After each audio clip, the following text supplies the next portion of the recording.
हरे कृष्णा सभी को दंडवत प्रणाम। अब हम आते हैं अध्याय 4 पर। कृष्ण की और बुक अध्याय 4 मूढ़ और ज्ञानी के मार्ग। इस प्रकार कृष्ण अपने यथार्थ स्वरूप का वर्णन कर रहे हैं, किंतु हम फिर भी उनकी ओर आकृष्ट नहीं होते। ऐसा क्यों? इसका कारण श्री कृष्ण स्वयं बताते हैं। देवी हो सा गुणामयी मम माया दुरत्यया मामेव ये परपन्ते माया में ताम तरन्ति ते।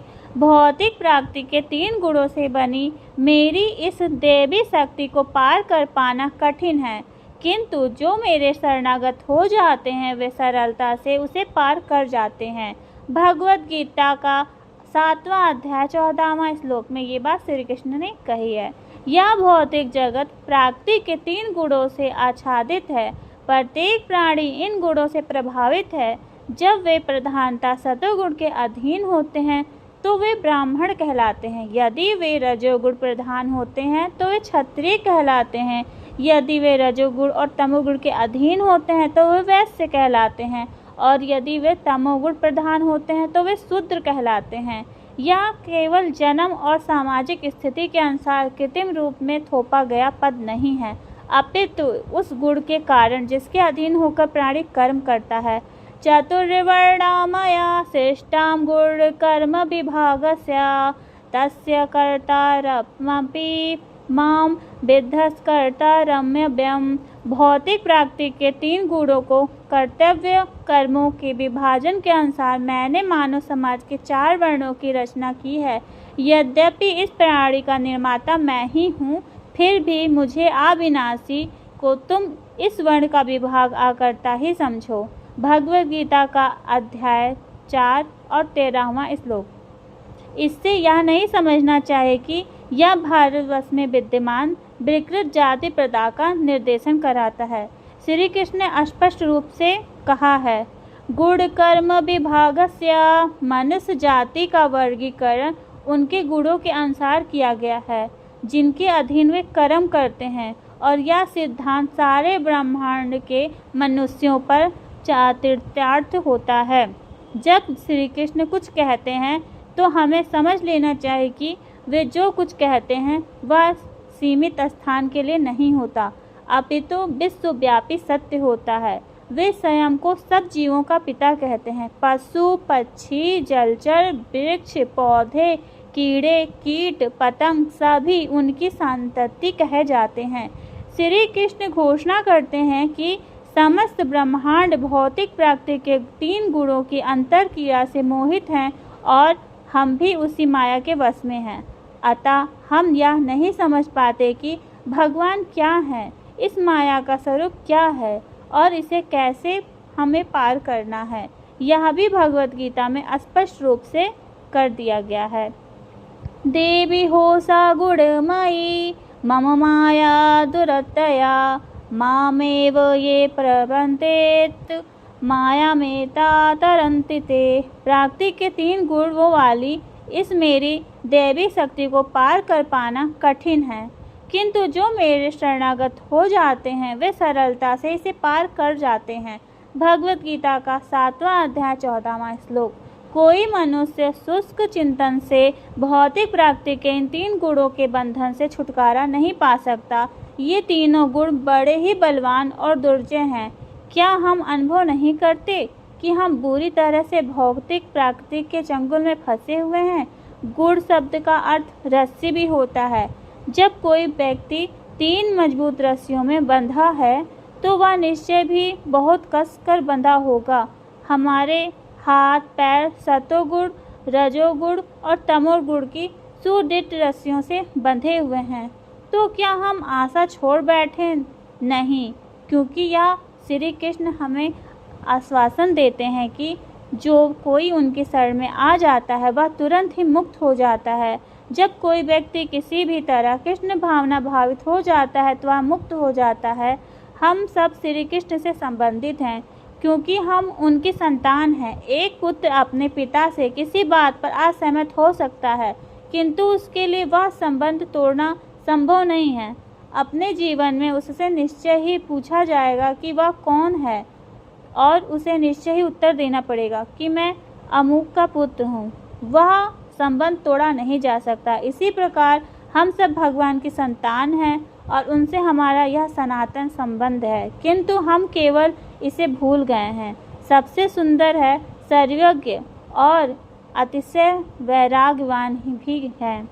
यद्यपि हम इतने महान व्यक्तित्व के मित्र हैं, तथापि इस बात से हम भूल जाते हैं और भूले हुए हैं। यदि एक धनी व्यक्ति का पुत्र अपने पिता को भूल जाता है, अपना घर छोड़ देता है और पागल हो जाता है, तो सोने के लिए भले ही वह सड़क पर लेट जाए, भोजन के लिए भिक्षा मांगे, लेकिन यह सब उसकी विस्मृति के कारण है।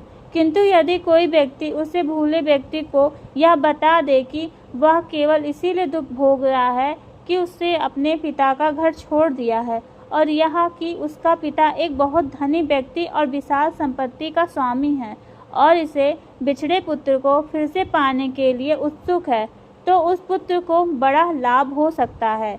इस भौतिक जगत में हम सदैव त्रिविधि तपों से दुखी होते रहते हैं।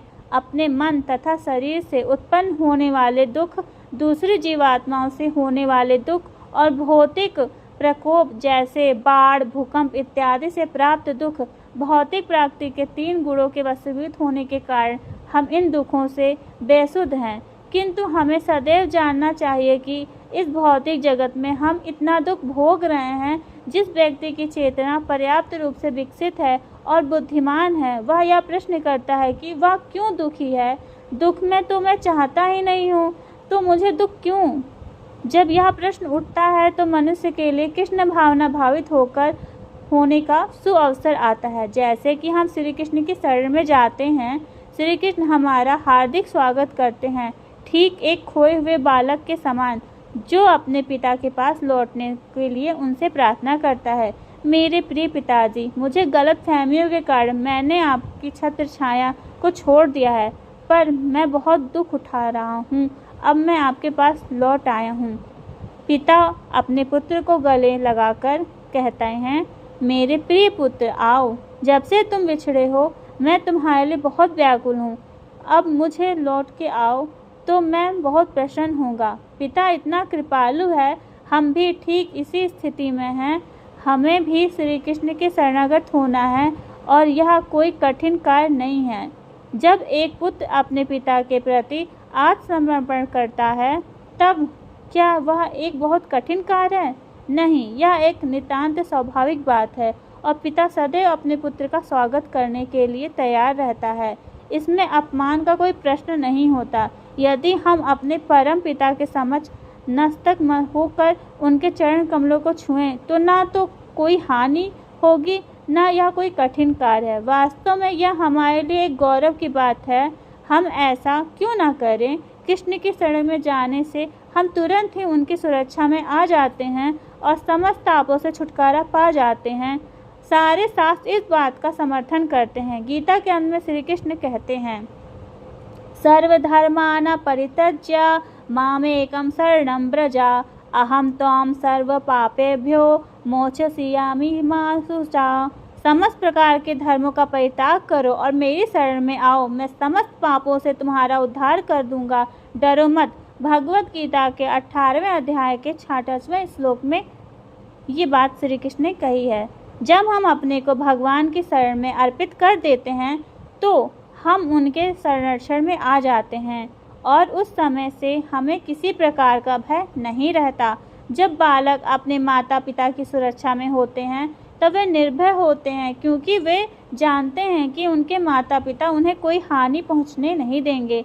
मामेव ये प्रत्यंते कृष्ण प्रतिज्ञा करते हैं कि जो उनकी शरण में आ जाता है, उसके लिए भय कोई शरण का कारण नहीं होता।